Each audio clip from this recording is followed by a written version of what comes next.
Ja, hallo, ich grüße euch. Ich habe jetzt tatsächlich mal was Neues entdeckt.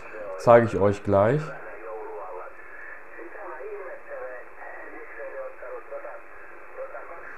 Und zwar habe ich hier einen schwedischen. Ich muss mal gucken, ob die Lautstärke nicht zu. Beziehungsweise ich kann sie hier ja auch mal runterdrehen. Und zwar geht es darum, dieser schwedische Kiwi SDR-Besitzer, der hat mehrere Antennen installiert. Ich hatte es neulich schon gesehen, dass es da sowas gibt, so einen Antenna-Switch hier. Ne? Da kann man Ant-Switch, Antennenschalter. Und da kann man in seinem Fall aus vielen verschiedenen zusätzlichen Antennen auswählen. Also wenn man die alle abschaltet, dann hat man ganz normale Kurzwellenantennen. Ne? Und man kann aber zusätzlich hier Antennen auswählen, zum Beispiel Antenne 8 habe ich jetzt genommen, die zeigt Richtung Süden. Und die geht ja, nach seinen Angaben von 0,5 bis 2 Megahertz. Ich konnte aber auch Langwelle sehr gut damit empfangen. Also zum Beispiel hier RTTY Pinneberg ging sehr gut.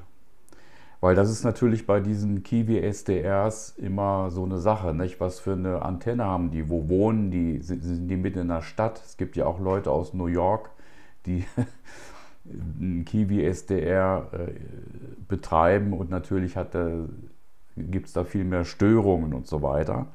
Ja, und dieser hat jetzt also diese zusätzlichen Antennen und Antenne 7 ist eine Low Frequency Delta Flag nach Osten, 200 Kilohertz sogar bis 600 Kilohertz und dann eine nach Norden und dann hier hat er eine, das heißt wohl Ground Plane nehme ich an, GP, 10 Kilohertz bis 500 Kilohertz, nicht? Also richtig für VLF sogar.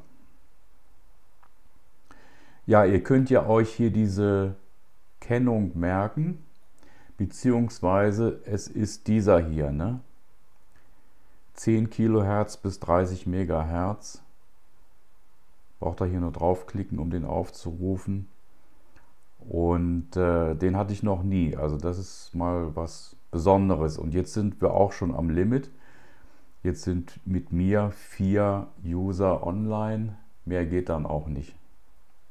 So, ich mache mal wieder laut. Und zwar, das ist jetzt Amateurfunk auf 160 Meter. Ne? Also das sind so um die 2 Megahertz.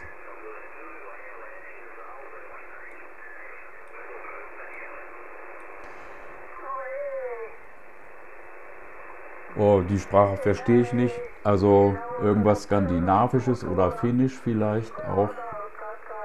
Also das klingt wie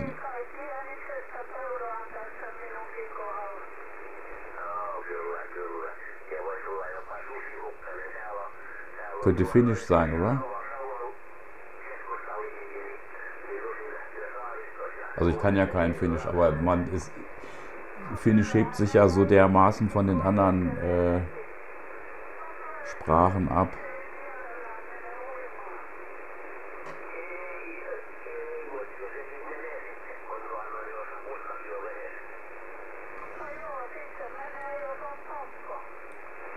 Ja, das klingt wirklich wie Finnisch.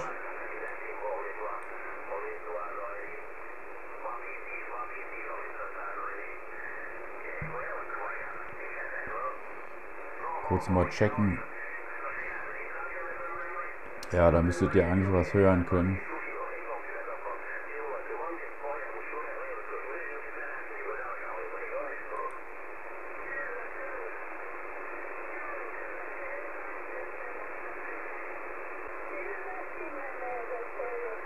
Gut, wir können ja mal was anderes probieren. Ich nehme mal diese hier 10 Kilohertz bis 500 Kilohertz und dann versuche ich mal auf 60 Kilohertz. Na, jetzt merkt man, der Empfang ist deutlich schlechter, weil das Frequenzband nicht mehr stimmt.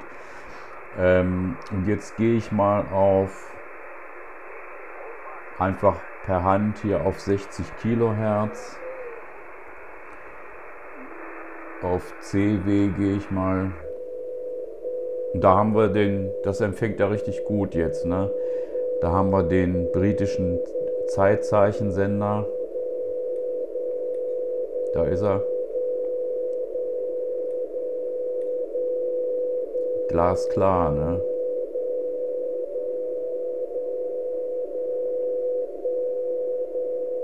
Ja, wirklich gut hier. Ja, der lebt wahrscheinlich irgendwo in der Pampa. Können wir ja auch mal gucken. Ich gucke mal gerade, wo der... Mal sehen, ob er hier was... Ich klicke hier mal drauf. Nee, das ist ja nichts von ihm. Map. Gehen wir mal auf Map, dann sehen wir, wo er sich befindet. Ah ja, an der Grenze zu Schweden, zu Finnland, ne? Ja, ja, deswegen. Das ist aber richtig im Norden, du meine Güte.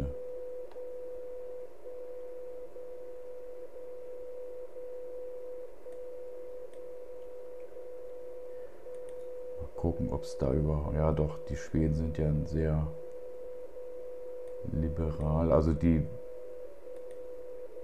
werden wohl Streetmap erlauben, ja klar. So, dann gucken wir mal, wie es da aussieht bei ihm.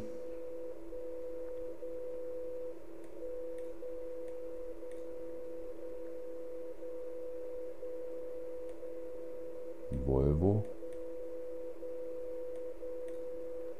Eine Radfahrerin scheint im Sommer zu sein. Sehr leicht bekleidet. Mhm.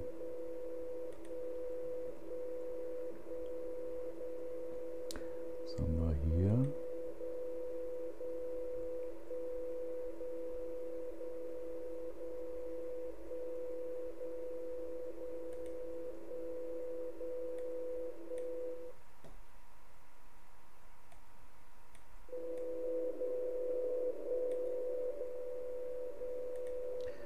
Was ist das? Aha, da hat er sich ins Wasser gestellt und ein Foto gemacht. So, das ist hier also ein Fluss. Und ja, da ist nicht viel los, ne? Scheinbar. Hier ist eine Wintertextur. Ist also unterschiedliche von teilweise ganz aktuell von 2023. Ja, hier ist ja die Grenze, genau. Hier ist der Grenzübergang, hier in diesem Fluss. Suomi ist Finnland und Sverige ist Schweden.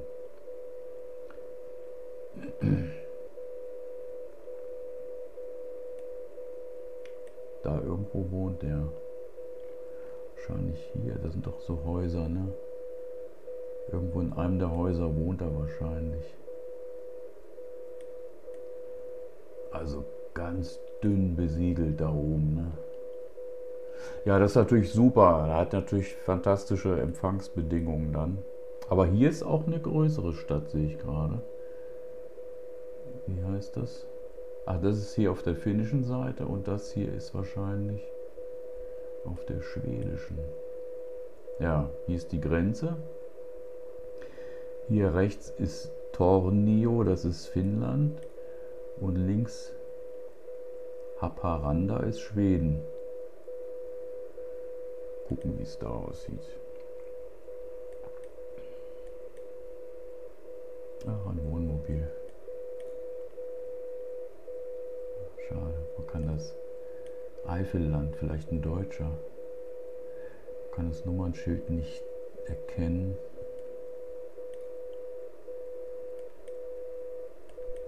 Tankstelle.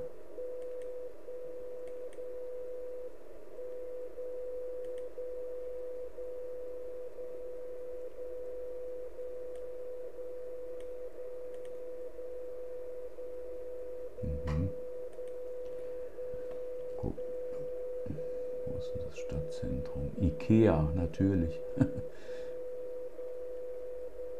Ikea.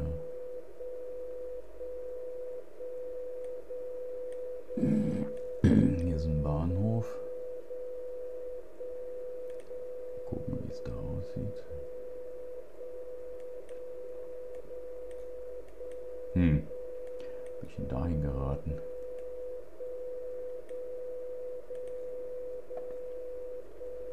Muss ich wohl auch von hier gucken.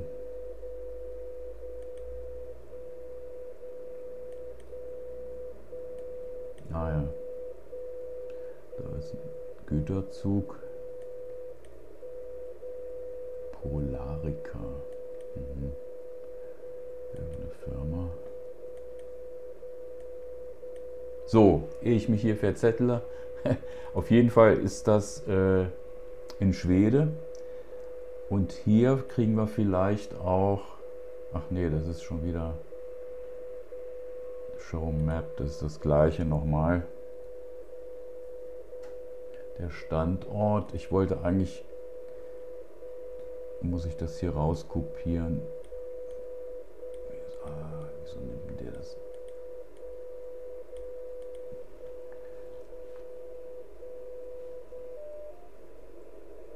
So bin ich hier rausgerutscht.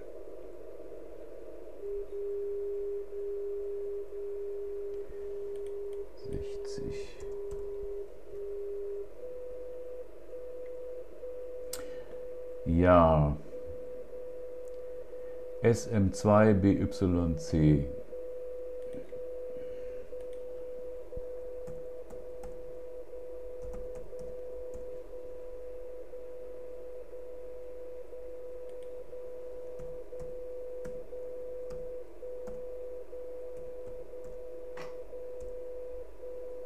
So, da ist er, der Schwede. Ach du grüne Neune. Was hat der denn da? Das sind die ganzen Antennen. Uiuiuiui. Sowas habe ich ja noch gar nicht gesehen. Das sind alles Richtantennen, bis auf die eine, ne, die ich jetzt benutze. Ach du Scheiße. Ah, hier steht Rotor, Upper Part of Rotor. Der kann die drehen. Ja, super.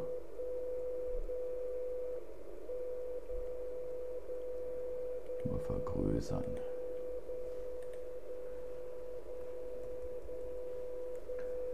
So, Hinges for Fold, das sind also Scharniere. Box for Coax, Relays, Lower Part of Rotor, Service Plattform. Irre, ne? Ja, man muss nur lange genug, ach wie niedlich, Vögelchen, lange genug suchen. Ah, da ist er am Fummeln. Ja, das ist offensichtlich ein Mann vom Fach. Entweder durch seinen Beruf oder vielleicht steht das ja auch irgendwo. Oder ja, es ist wirklich sehr professionell, alles so sehr sauber aufgebaut. Das sieht alles sehr professionell aus. Ah ja, da hat er sie geneigt. Boah. Und ja, das wollte ich gerade sagen. Und wenn es da schneit, Menschenskind, da schneit sie auch wirklich oft. Ja, das war jetzt mal eine nette Entdeckung. Aftermatch Daily. Ich übersetze das mal kurz mit dem, ist ja jetzt hier Firefox, der kann ja jetzt auch übersetzen. Können wir das mal auf Deutsch kurz gucken. Ist halt ein bisschen langsam. Kommt aber auch gar nichts, ne? Vielleicht, ja, hier oben hat er schon übersetzt, aber der Rest fehlt. Ah ja, der hat sich hier auf schwache Signale spezialisiert. Ja, ich verlinke euch das, weil das ist ja wirklich selten, dass man mal sowas findet. Ja, gut, also es gibt natürlich hier schon den deutschen U-Boot-Funk zum Beispiel auf, was waren das, 23,4 oder so. War das nicht hier? Ja, hier, da ist er ja auch. DHO 38 Germany ist das. Das ist der deutsche U-Boot-Sender. Ist natürlich alles verschlüsselt. Man weiß nicht, was die da kommunizieren. Ja, das ist ja mit diesen Frequenzen so eine sehr speziell. Also man hat ja auch im Zweiten Weltkrieg festgestellt, dass nur Frequenzen unter 30 Kilohertz durchs Wasser hindurchkommen und auch nur bis zu einer bestimmten Tiefe, glaube ich, von 30 Metern oder so. Das ist halt die Besonderheit dieser einzelnen Frequenzen, nicht? Das ist sehr komplexes Thema. Und dann gibt es innerhalb der Wasserschichten, habe ich gestern im Fernsehen gelernt, innerhalb der Wasserschichten gibt es auch nochmal, das hat man bei den Walen nämlich gemerkt, die kommunizieren auch in einer ganz bestimmten Tiefe, weil da das Audiosignal sich am leichtesten transportieren lässt. Also da verbreitet es sich am besten. Ich weiß nicht, das haben sie leider nicht erzählt, wie groß diese Tiefe ist. Und die U-Boote haben das dann auch benutzt, gerade im Zweiten Weltkrieg, und haben dann in diesen Wasserschichten besonders gerne kommuniziert, weil dann die Ausbreitung am besten war. Hier ist irgendwas am Tun hier.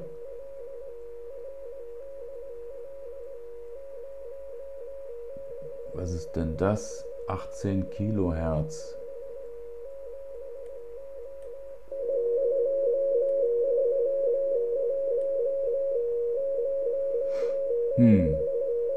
Was da alles gibt, ne?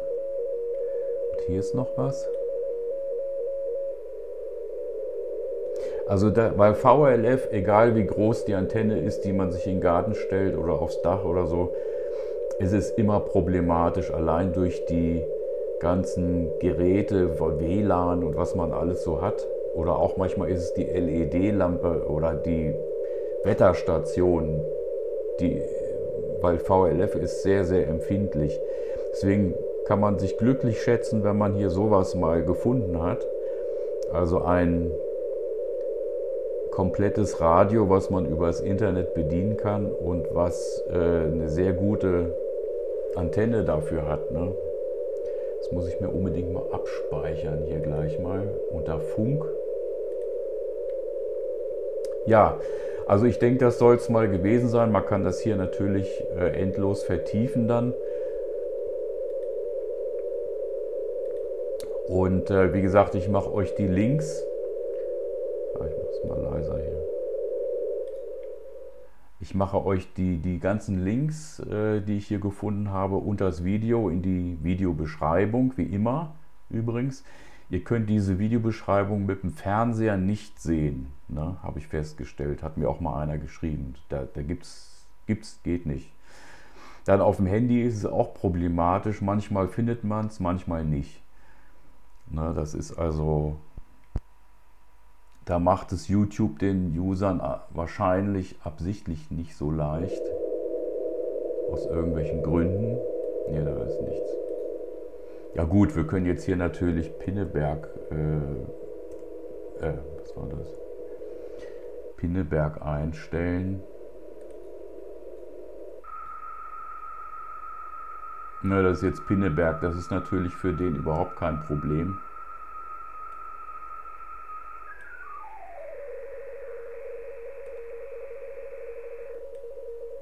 Das ist easy. Wir können ja mal ganz kurz zum Abschluss nochmal den Wetterbericht anschauen, weil scheinbar kommt da gerade ein Wetterbericht. Es schien mir, als wäre es ein Wetterbericht. Ist es aber nicht. Oder der ist gerade zu Ende gegangen. Kann natürlich auch sein. Na gut, auf jeden Fall sehen wir, da ist tatsächlich der Wetterbericht und kommt natürlich glasklar rein mit dieser super Antenne. Gut, in diesem Sinne freue ich mich, dass ich auch mal was Besonderes gefunden habe und danke natürlich dem Schweden, dass er so eine tolle Empfangsstation dahin gebaut hat. Und ja, also in diesem Sinne, bleibt schön gesund und habt viel Freude auch beim selber entdecken und ausprobieren oder nachmachen und was auch immer.